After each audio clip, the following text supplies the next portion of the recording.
Assalamualaikum and hi everyone.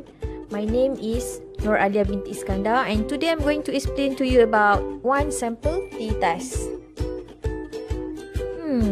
What is one sample t-test all about? Okay, let's look for the definition, guys. The definition for one sample t-test is the test that is performed using one set of data to obtain a single mean and compare the mean to a fixed number. For instance, if you heard any one of your classmates make a statement, if the mean height of female students greater than 1.50 meter, right now you want to see if the statement made by your friends is true or not, you have to find the evidence. First step, what you have to do right now is to collect the data about the height of few female students in your class. Compute the mean value and compare it to the fixed number. We also call fixed number as test value. Here our fixed number is the claim made by your classmate, the height which is 1.50 meter. Let's move to the example 3 in your textbook page 89. Okay, this example is about the cupcakes. So yummy.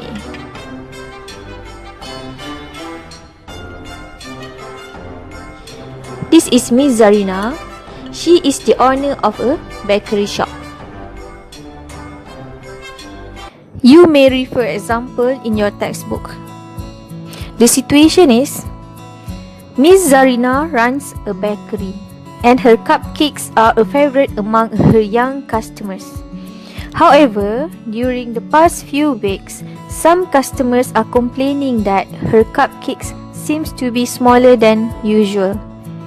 So, Zarina decided to take a sample of 10 cupcakes and measure the weight in order to see if it is significantly lower than the intended weight of 90 grams.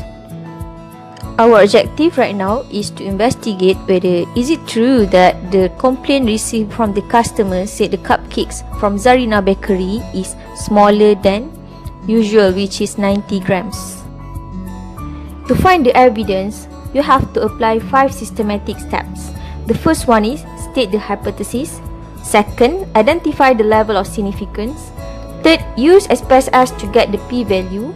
Fourth, making a decision. And the last one, fifth, making a conclusion. The type of t-test to be used here is one sample t-test.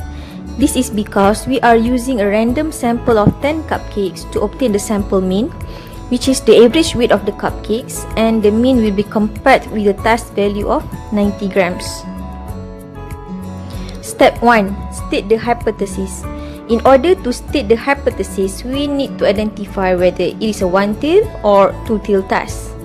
In this case, the researcher is testing if the average weight is less than 90 grams. Therefore, this is a one-tail test. Our null hypothesis is the average of the cupcakes is equal to 90 grams.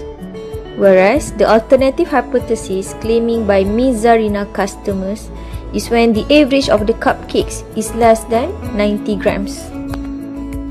The mathematical symbol as stated here, H null mu equal to 90 grams and H1 mu less than 90 grams. Step 2. The level of significance. Alpha is 0.05. In SPSS is written as 95% confidence interval. Step 3. You have to use SPSS to determine the p-value by keying in all the data and choose one sample t-test from the menu and the test value of 90. As you can see in the screen right now, okay, these are the weight of the sample of 10 cupcakes at Zarina Bakery shop. Okay, key in the data to get the p-value. Our first output table named as one sample statistics. This table gives you information about the weight of the cupcakes. The total sample, which is 10, mean 88.06 gram, standard deviation 3.02479. From the output, we can see that the sample mean is 88.06 grams. It means that on average, the weight of the cupcakes in the sample is 88.06 grams. It seems that the average weight of the cupcakes in the sample is actually less than 90 grams. But is it significantly less? Second output table gives you information about the test value, which is 90. In this case, we want to test if is it true that the weight of the cupcakes is less than 90 grams. Second, your p-value. You have to find your p-value at the column of significant to tail. P-value is equal to 0.073. And the last one is your level of significance, which is alpha, is at the column 95% confidence interval of the difference. Here, how to find your alpha is 1 minus 0.95 is equal to 0.05. How to make a decision? Okay, here is the step 4. According to the SPS output, we find that the p-value is 0.073, and since this is a one-tail task, the value is divided by 2. 0.073 divided by 2 and the value is 0.0365. Comparing P and alpha, we know that P is less than alpha. Therefore, we have to reject the null hypothesis, said that the weight of the cupcake is equal to 90 grams. Step 5. Making a conclusion or decision. From the previous step, we know that the p-value is less than alpha.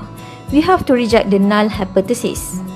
Therefore, we have enough evidence that the average of the cupcakes is less than 90 grams. Here you can see that the claim made by the customers is actually true.